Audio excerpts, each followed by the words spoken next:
Striker Scorpion 82 is now sponsored by Warhammer Combat Cards, a card battle game featuring your favourite Citadel miniatures from the 40k universe. Build your army decks, dominate opponents in player versus player action, collect and upgrade cards to fit your strategy, improve their power and unlock unique traits. Choose from all 40k factions, take part in campaigns based on iconic 40k battles, rise to the top of the leaderboard and win glory.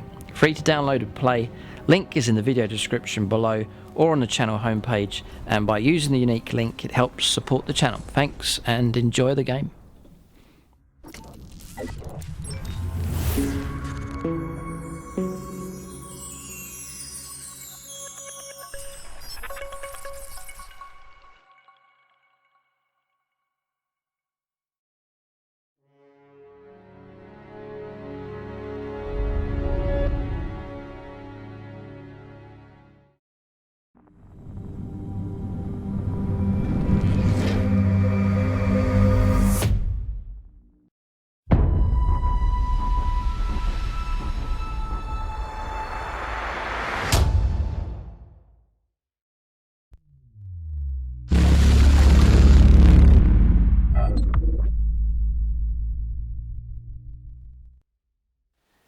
Right, welcome to this review in Tactica. In this video we'll be taking a look at the new Necron units that have been released with the new Indomitus box set. So, I have to say the models for the Necrons are superb. They are brilliantly done. It's great to see Games Workshop put the effort into one of the existing factions, Necrons, and to do some resculpts and to introduce some new and fascinating units. As you're probably aware, I already collect Necrons, and I'm looking to see which of these units, if not all of them, can be incorporated into my potentially revamped Necron force. It's going to be quite difficult, because really, I like all the units I have for my Necrons already. But I think there's new Necron units on the way on top of these, so some tough choices ahead. But the quality of the sculpting, check out the unboxing video, and there's a chance there, I'll zoom in, take a look at the models. The quality of the sculpt for these Necron releases is incredible, beautiful. So the Overlord then, power level 5 for him. So movement 5 as per usual for Necrons. Weapon skill and ballistic skill 2+, strength 5, toughness 5, just 5 wounds for him, 3 attacks, leadership 10 and 3+ save. He's armed with a tachyon arrow. Interesting. And then a hyperphase glaive. The tachyon arrow is range 120, strength 12, -5, d6 damage. The bearer can only shoot with this weapon once per battle, so one chance to do d6 damage potentially. And the hyperphase glaive is +2 strength, fighting at strength 7, AP -3, and only d3 damage. Okay, so he's not utterly scary really. I think he's outclassed by the Primaris captain here. Does have the 4+ invuln save. Does have living metal. Its take is going to be restoring a wound automatically at the start of the turn. My will be done. In your command phase, you can select one friendly dynasty unit within 9 inches of this model. To the start of your next command phase, each time model of that unit makes an attack, add 1 to the hit roll. Unit can only be selected with this ability once per phase. Yes, the usual rules there. Then Relentless March is an aura ability. When a dynasty unit within 6 inches of this model is selected to make a normal move or an advance, add 1 to the distance it can move. So just helping to improve the movement there. Nice extra little bonus being added in there to help the other Necron units nearby. Okay. So, one's okay. Next one, Royal Warden.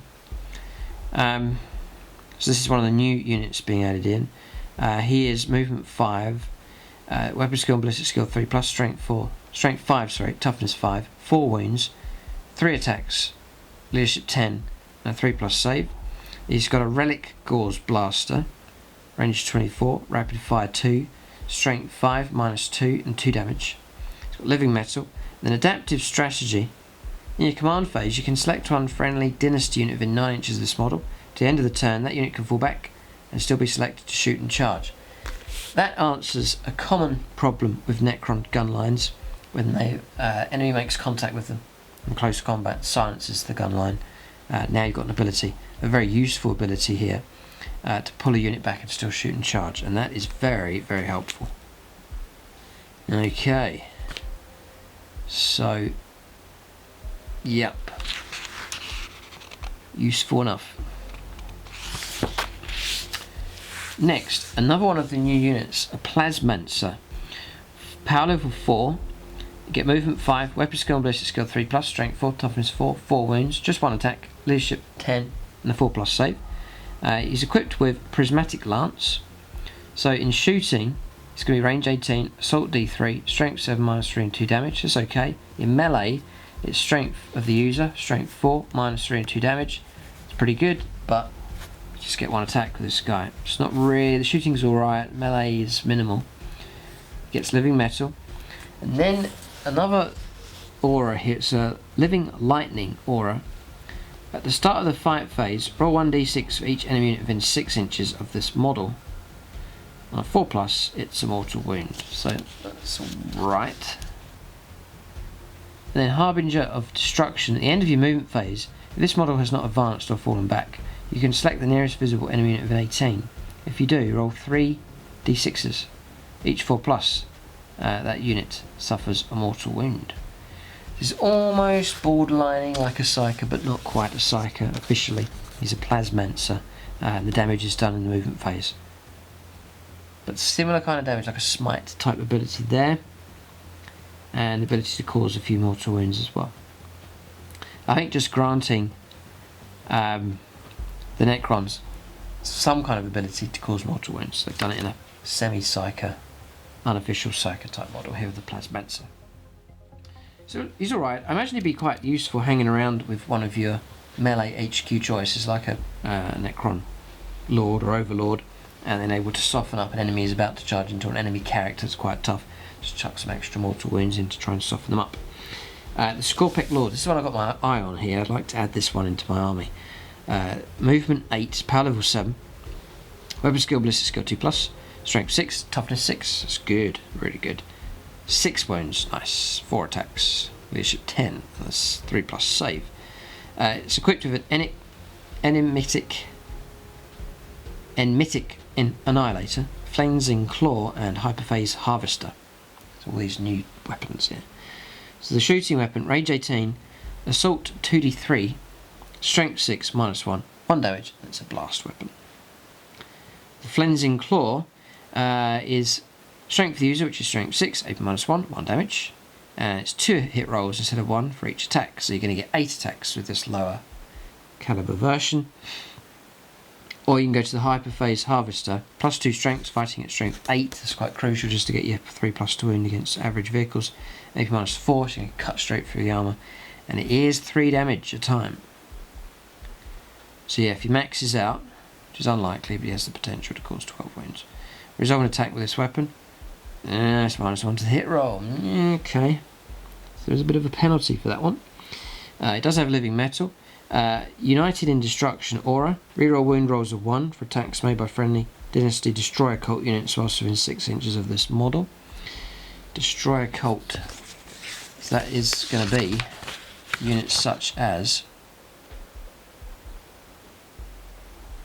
yeah, Scorpek Destroyers. They'll get it, so he hangs around with them. You can reroll ones to wound.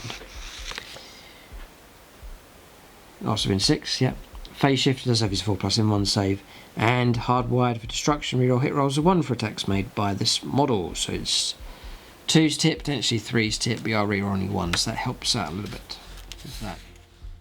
But still really quite a low amount of attacks to start off with. So yeah, he's okay. The Games Workshop have kept him quite tame, I think. He's not utterly ridiculous. Depends how much these things cost. Okay. Scorpek Destroyers then. Do they get reanimation protocols? Yes, they do. Okay, chance to get them back again. It's very cool. So this is... Oh, I see, right, it's the Plasma Science. These little models here, they're actually part of this Scorpek Destroyers unit. So you get 3 Destroyers, and then you get 0 to 1 Plasmacite here as well. If this unit contains a Plasmacite model, its power rating is increased to 7, starting at 6. One Scorpek Destroyer in this unit is equipped with a Hyperphase Reap Blade. Every other destroyer is equipped with hyperphase freshers. So there's two types of weapons going on. Plasmanzer is equipped with monomolecular proboscis. Okay. Stat line then. The destroyer then has movement 8, so keep up with the HQ choice. Weapon skill 3+, ballistic skill 3+, strength 5, toughness 5, 3 wounds, 3 attacks, leadership 10, 3 up save. The Plasmanzer is weapon skill and ballistic skill of 4+, movement 8, strength 4, toughness 5 though, 1 wound, 1 attack, leadership 10, a 4+ save. So the hyperphase Reap Blade, that's one model has this, is strength 7, it's +2, a -4 and 3 damage. That's real good damage there against vehicles and characters and monsters. Then the hyperphase Freshers, you get an extra attack with this weapon, and then it's going to be strength for the user, strength 5, a -3 and 2 damage. They're Primaris killers. And then the monomolecular proboscis is strength of the user, it's a melee weapon, so strength 4, AP -1, 1 damage. So reanimation protocols.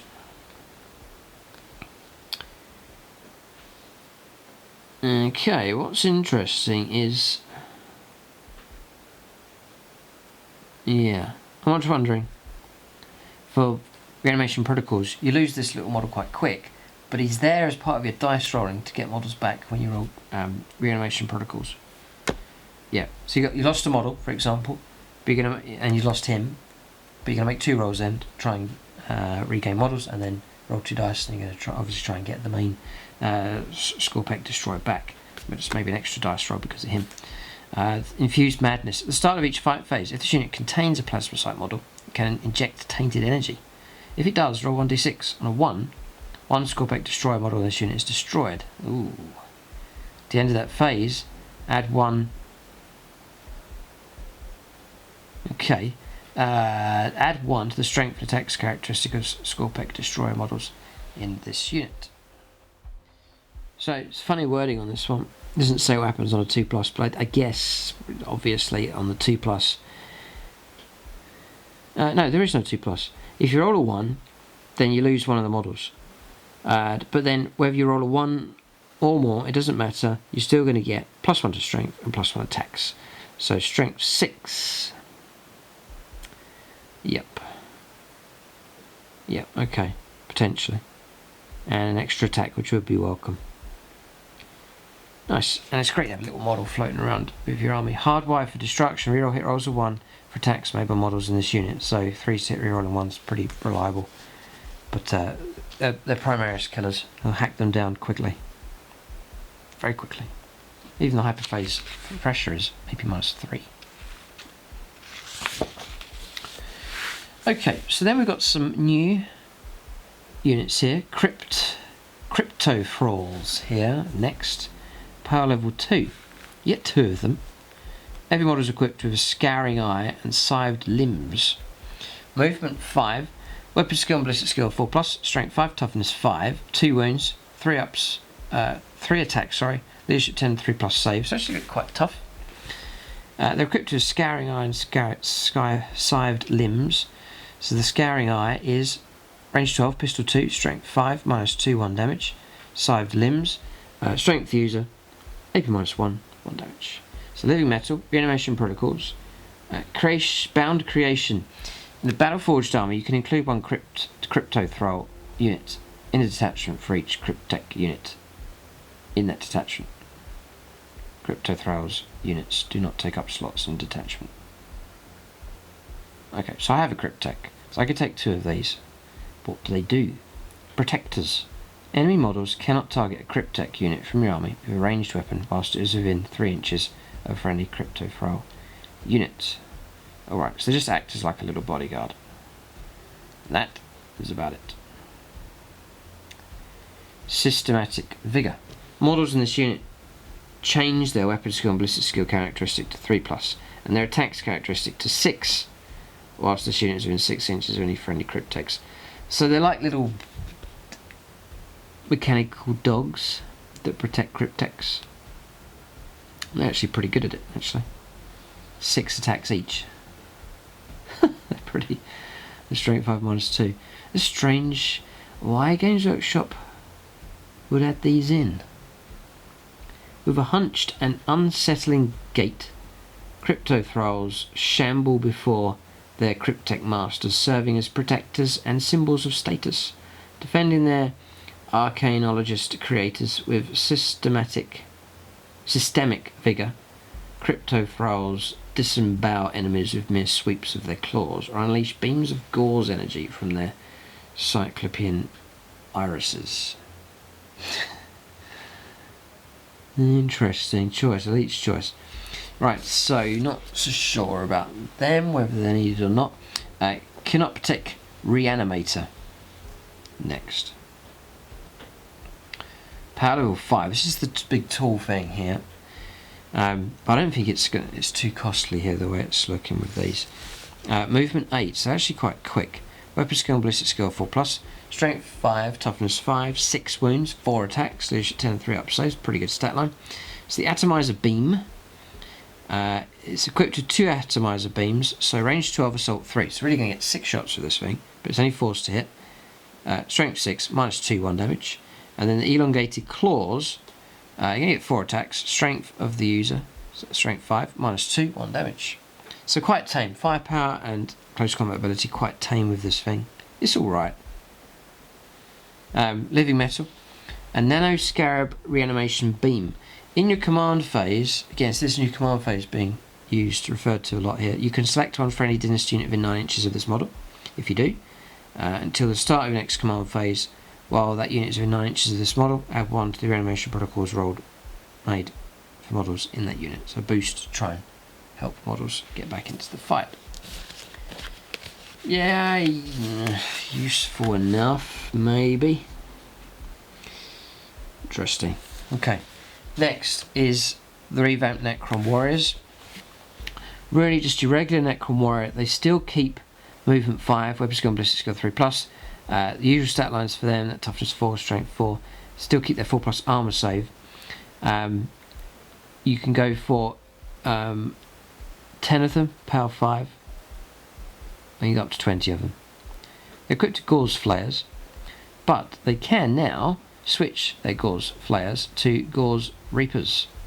So your standard Gauze Flayer hasn't changed. Range 24, rapid fire 1, strength 4, -1, 1 damage. It's fine.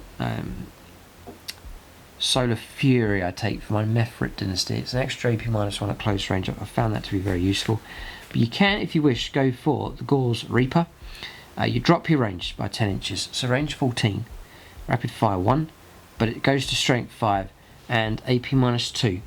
So it's like Immortals, but with a shorter range weapon, range 14. If you're looking at close range firefights, then ambush type units perhaps, then the Gauze Reaper, there's an option for you. And it says any model can be equipped with a Gauze Reaper instead of a Gauze Flayer, so you can, by the looks of it, mix and match your units up. 5 of each, for example, by the looks of it. Then you've got your Scarab Swarms. I don't think these are particularly good at the moment, but we'll see what they can do here with the new rules. If they've changed them, power level 2, you get 3 to 6 units in a swarm. Movement 10, weapon skill 4+, strength 3, toughness 3, 4 wounds, 4 attacks, leadership 10 and 6 up save. If this unit contains 4 or more models, its power rating is increased to 4. Every model is equipped with feeder mandibles. So it's a melee weapon, AP 0, strength for the user, 1 damage. Resolve an attack made with this weapon, unmodified hit roll of a 6, automatically scores the hits and successfully wounds the target. Do not make a wound roll. They're nowhere near as scary as they used to be.